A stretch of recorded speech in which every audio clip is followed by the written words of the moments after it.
கதையை திருடுவது சட்டப்படி குற்றம். யாரும் கதையை திருட வேண்டாம். நன்றி.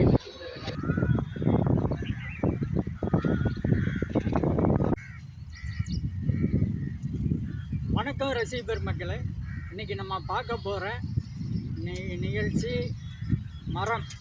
மரத்தை பற்றியும் மரத்தினுடைய தன்மை பற்றியும், மரம் நம்மளுக்கு எப்படி உதவியது, அது எந்தெந்த மாதிரி உதவியது அப்படிங்கிறத நம்ம இன்றைக்கி தெளிவாக பார்க்க போகிறோம். நம்ம இன்றைக்கி பார்க்க போகிற மரம் பனை மரம். இந்த பனை மரம் இப்போ கிராமத்தில் அங்கங்கே இருக்குது. சிட்டியில் இப்போ எங்கேயும் கிடையாது. எல்லாத்தையும் வெட்டி அழித்து வீடாக்கிட்டாங்க. கிராமத்துலேயும் இந்த பனை மரத்தை வெட்டி அவங்க இதை விறகாக்கி எரிச்சிட்டாங்க. இந்த பனைமரம் எங்கேயும் இப்போ இருக்குதில்ல. இந்த பனைமரத்தை தேடி வந்தேன். சிறுகளத்தூர் அப்படிங்கிற ஒரு கிராமத்தில் ஒரு வயலில் இந்த மரம் இருந்தது. பார்த்தேன், எடுத்தேன். இதனுடைய பயன் நம்மளுக்கு என்ன தருது அப்படிங்கிறத இப்போ தெளிவாக பார்ப்போம். இது நொங்குங்க. இந்த நொங்கு தின்னா உடம்புக்கு அவ்வளோ குளிர்ச்சி, சத்து. அதுக்கு பிறகு இந்த பனை மரத்தினுடைய பழம், அந்த பழத்தை சாப்பிட்டா நம்மளுக்கு நார் சத்து. அது உடம்புக்கு நல்லது. உங்களுக்கு அதில் பல மருத்துவ குணம் இருக்குது. அதை சாப்பிடுங்க, நல்லாயிருக்கும். உடம்பு தைரியமாக இருக்கும். முன்னோர்கள்லாம் அந்த மாதிரி பழத்தை சாப்பிட்டு தான் அந்த காலத்தில் 100 வயசு 180 வயசு வரைக்கும் வாழ்ந்தாங்க. இப்போ யாரும் சாப்பிட்றதில்ல. இப்போ யாரும் அந்த பனைமரம் பழம் இதை மதிக்கிறதில்லை. அதனுடைய கிழங்கை மதிக்கிறதில்லை. பனங்கிழங்கு முந்தி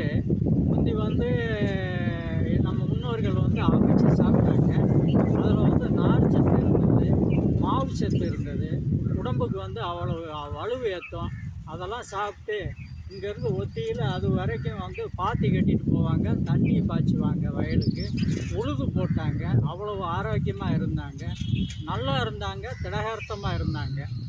இன்றைக்கி மனிதனுடைய வாழ்க்கை, அவங்களுடைய ஆயுள் காலம் கம்மியாகி இன்றைக்கி 58 வயசு தான் ஒரு மனிதன் வாழ முடியும். அந்த மாதிரி வயது கம்மியாயிடுது. ஏன்னா உணவு பழக்க முறை அது முற்றிலும் நம்மளுக்கு மாறிடும். இந்த மரம் முந்தி வீட்டுக்காக ஓடு போடுறதுக்காக இந்த மரத்தை அறுத்து முந்தி அதை பனங்கட்டையாக்கி வீட்டுக்கு ஓடு போட்டாங்க. அந்த காலங்கள்லாம் போய் அதெல்லாம் நம்ம மறந்துட்டோம். அந்த காலங்கள்லாம் போய் இன்றைக்கெல்லாம் பில்டிங் ஆகி கான்ட்ராக்ட் ஆகி போச்சு. அந்த வீடு தான் இப்போ எல்லாம் இருக்குது.